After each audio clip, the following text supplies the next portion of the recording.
लहान थोरा सर्वांना माझा नमस्कार. सगळ्यांचं मी स्वागत करते आशाची शिदोरी या माझ्या चॅनलवरून.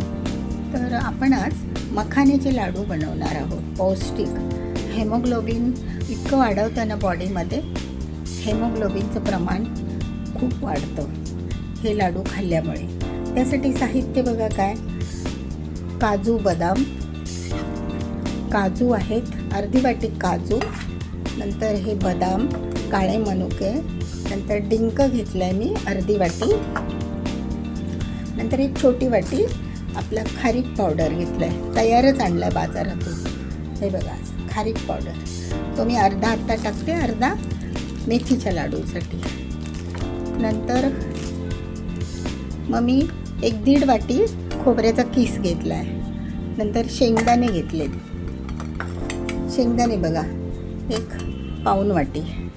नंतर हा गूळ आहे, गूळ आता मी तो 1 किलो गूळ आहे, तर त्यामध्ये अर्धा पाऊण किलो घेणार आहे. दुसरं म्हणजे मेन म्हणजे गव्हाचं पीठ घ्यायचं बाइंडिंगसाठी.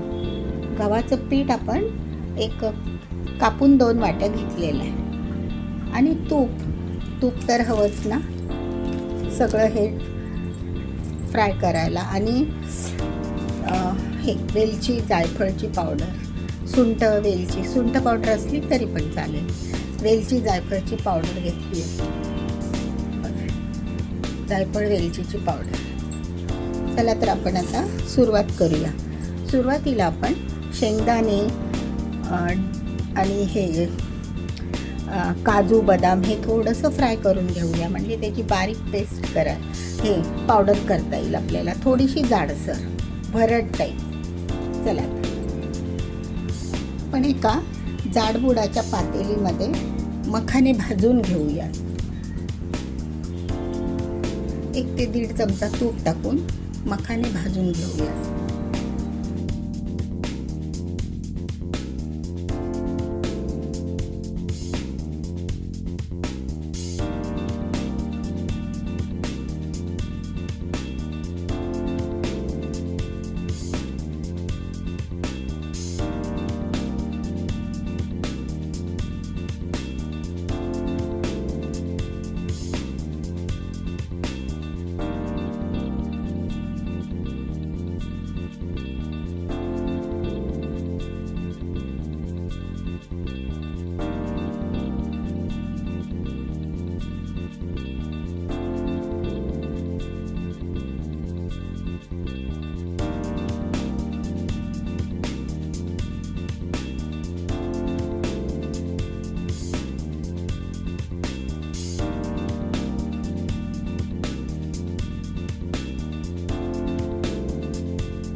आपण शेंगदाणे पण भाजून घ्यायचेत ना आपल्याला, थोडेसे शेंगदाणे टाकायचे.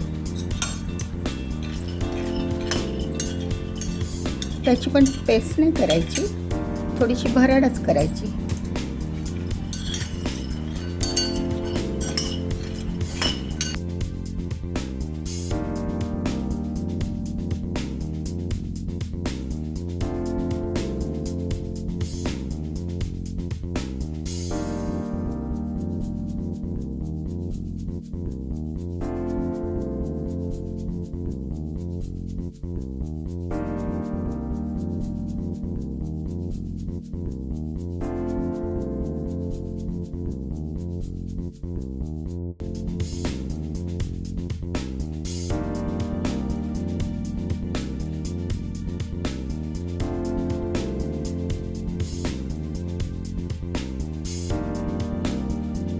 तुपावरच हे टाकूया बदाम आणि काजू.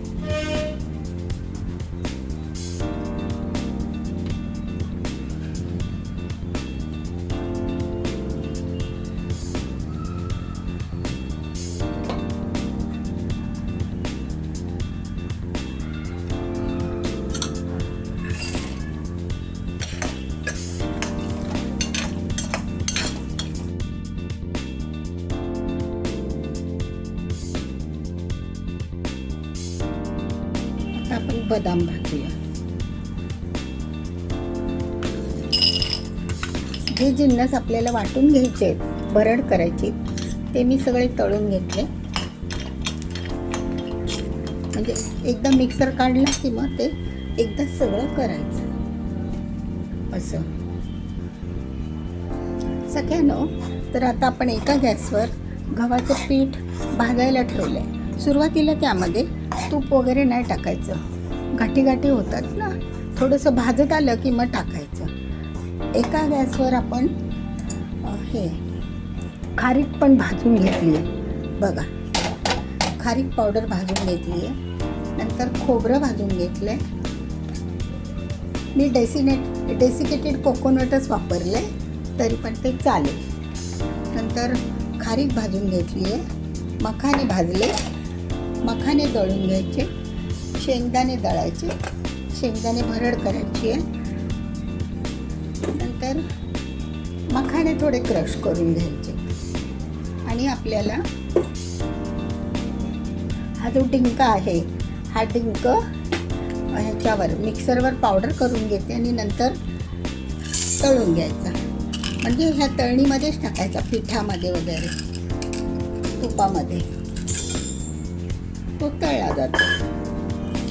तसं पावडर डिंक तुम्हाला मैत्रिणींनो मार्केटमध्ये पण मिळेल. तुम्ही जर कुठे इन्क्वायरी केलात ना, तर मार्केटमध्ये पण ते तुम्हाला मिळू शकतं. एका गॅसवर आपण आता हे केलं आहे, गुळाचा पाक करायला ठेवला आहे.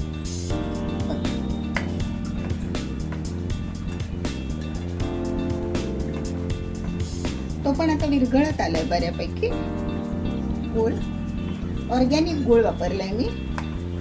ऑर्गॅनिक गूळ असतो की नाही तो.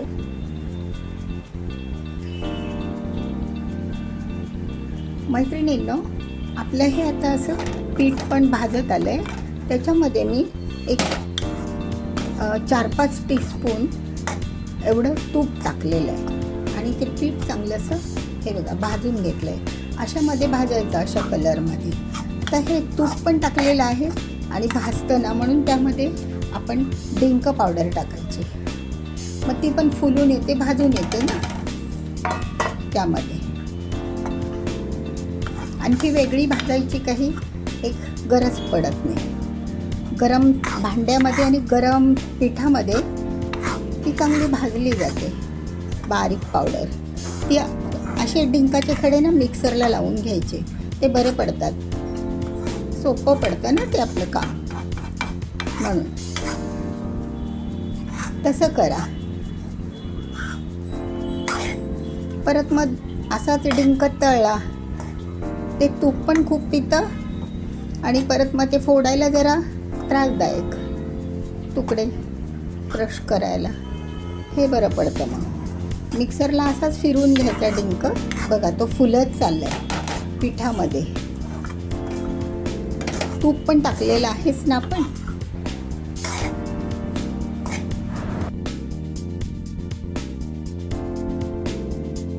गुळाचा पाक पण तयार आहे. तर आता मी तुम्हाला हे दाखवते का. पीठ तर ऑलरेडी तयारच आहे. गॅस बंद केला आहे मी. नंतर बघा, शेंगदाण्याची भरड, काजू बदाम पिस्त्याची भरड, नंतर ही आपली खारीक पावडर, नंतर हे आपले मखाने. मेन आपले इन्ग्रेडियंट आज मखाने आहे, नाही का. आणि आता मी त्याच्यामध्ये सगळ्यामध्ये वेलची पावडर, सुंठ पावडर हे टाकणार आहे. नंतर बघा, हे खोबरं आपलं डेसिकेटेड खोबरं घेतलंय मी, कोकोनट, ते पण चालतं, डेसिकेटेड कोकोनट. आणि आता हा गूळ, आपला गुळाचा पाक, ऑर्गॅनिक गूळ घेतलाय, पौष्टिक. चला तर आपण हे सगळं साहित्य आता एकत्र मोठ्या भांड्यामध्ये टाकूया. ते तुम्हाला दाखवते मी.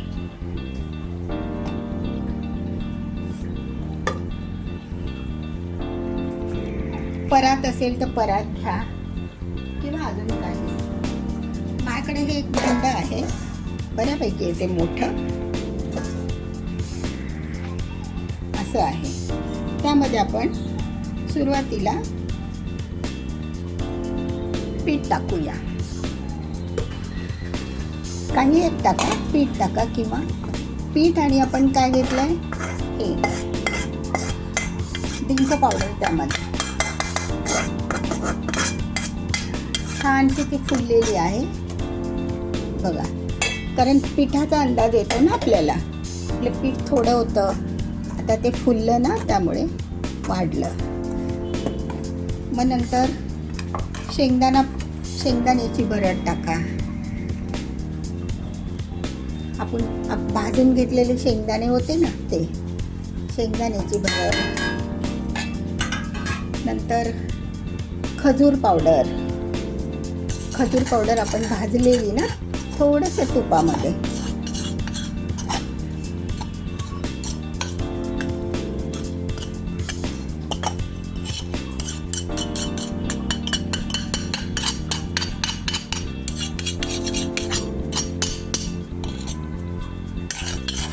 खजूर पावडर टाकली आहे. खोबरं भाजलेलं, पण खोबरं भाजलेलं ते भाजायचं बघा कशा छान रंगावर, अशा बदामी कलरवरच ते भाजायचं. डार्क वगैरे करायचं नाही किंवा ते लागता नाही. आता पण बदाम, काजू, अक्रोड ती भरड घातली आहे. जाडजाडच ते दळलेलं होतं ते घातलं आहे. आणि आता शेवटी हे आपले मखाने क्रश केलेले, थोडे थोडे बंद चालू मोडवर केलेले. बंद चालू मोडवरच हे करायचे. असे बघा कसे सुंदर झालेत ना तुकडे तुकडे. आणि शेवटी आता वेलची पावडर,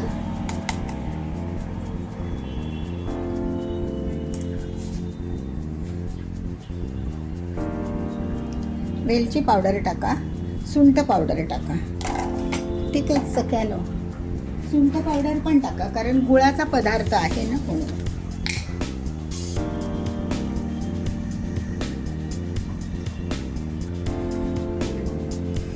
बघा अशी एक चमचाभर, छोटा चमचाभर सुंठ पावडर टाका. सुंठ पावडरने खूप छान वास येतो. आणि मेन म्हणजे आपल्याला 1-2 चिमटी मीठ टाकायचं. गोडाच्या पदार्थाला मीठ आलंच ना. एक अर्धा चमचा, जास्त क्वांटिटी आहे ना आपली तर मीठ घालूया. आपले सगळे जिन्नस आता टाकून झाले. आता फक्त आपल्याला गूळ टाकायचा आहे. तर आता आपण काय करायचं, हे सगळं एकत्र करून घ्यायचं अगोदर, नंतर गूळ कालवा.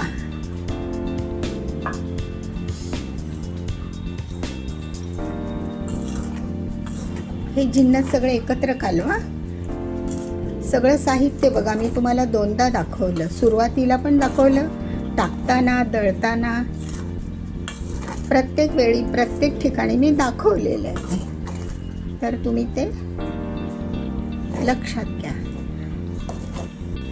बघा कलर इतका छान आलाय ना बॅटरचा बघा, लालसर नाही किंवा काय. आता त्याच्यामध्ये गूळ पडला की खूप छान होईल आणि बऱ्यापैकी लाडू होतील.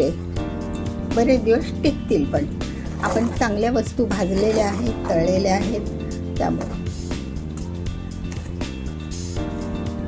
चला तर आता आपण गूळ टाकूया, गुळाचा पाक.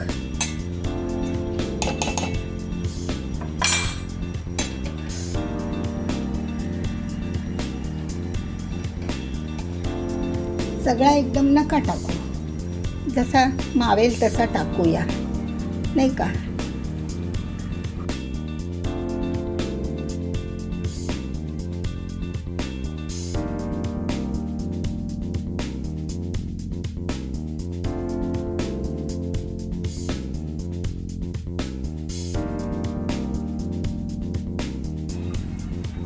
मैत्रिणींनो, तर बघा हे आपलं असं बॅटर तयार झालेलं आहे लाडवासाठी.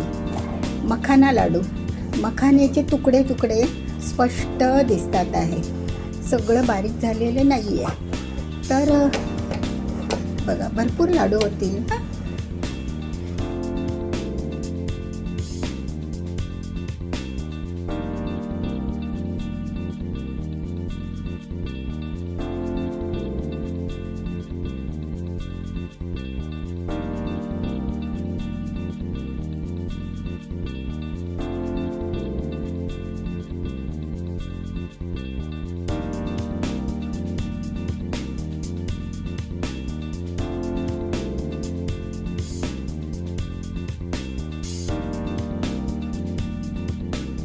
तर अशा बॅटरमध्ये बघा मी तुम्हाला दाखवते असे लाडू बनतात. कसे सुंदर बनतात बघा ना, छानच बनलेत, पटपट वळतात आणि एकदम पटापट होतात.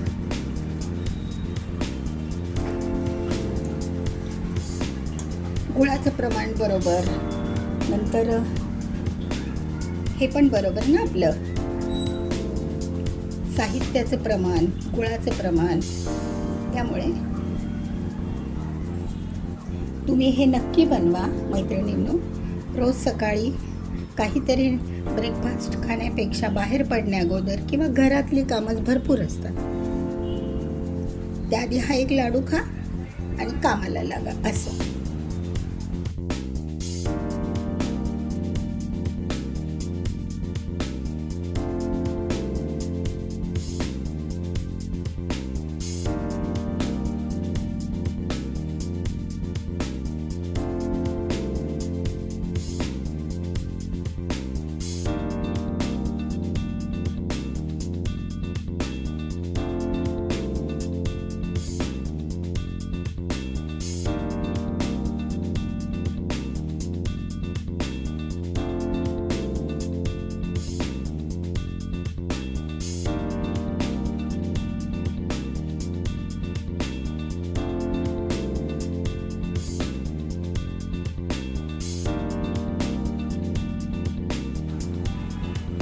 मैत्रिणींनो, तर बघा हे आपले असे आता लाडू तयार आहेत बघा. छोट्या 2 वाट्या गव्हाचं पीठ आणि 2 वाट्या मखाने यापासून हे एवढे लाडू बनतात. हे मी काळे मनुके लावलेले आहेत, ते वेगळे ठेवले, आणि हे साधे मनुके पुरले नाहीत ना म्हणून आहेत तसे हिरवे मनुके पण म्हटलं चला थंड झाल्यावर की ते मग चिकटत नाही ना, म्हणून ते तसेच ठेवले. तर असे हे आपले 2 लाडू तयार आहेत बघा. एक हे आणि एक ते. एक हे काळे मनुके लावलेत त्याला आणि हे बिगर मनुक्याचे आहे. तर सगळ्यांनो हे लाडू ना खूप चांगले औषधी आहे, हेमोग्लोबिन युक्त, हेमोग्लोबिन वाढवणारं. छोट्या मुलांना हा मोस्टली प्रॉब्लेम असतो, हेमोग्लोबिन नाही, मग ती अशी थकल्यासारखी होतात. त्यांच्यासाठी हे करूनच घ्या लाडू, खूप चांगले आहेत. मेहनत काही जास्त नाही, आता थोडीशी मेहनत लागतेच. तर कसा वाटला व्हिडिओ? आवडल्यास पटकन लाईक करा, शेअर करा आणि सबस्क्राईब करा. आणि कमेंटमध्ये सांगा कसे झालेत ते लाडू. नक्की या सगळ्यांनो, तुमच्या कमेंटची मी वाट बघेल. धन्यवाद सगळ्यांनो.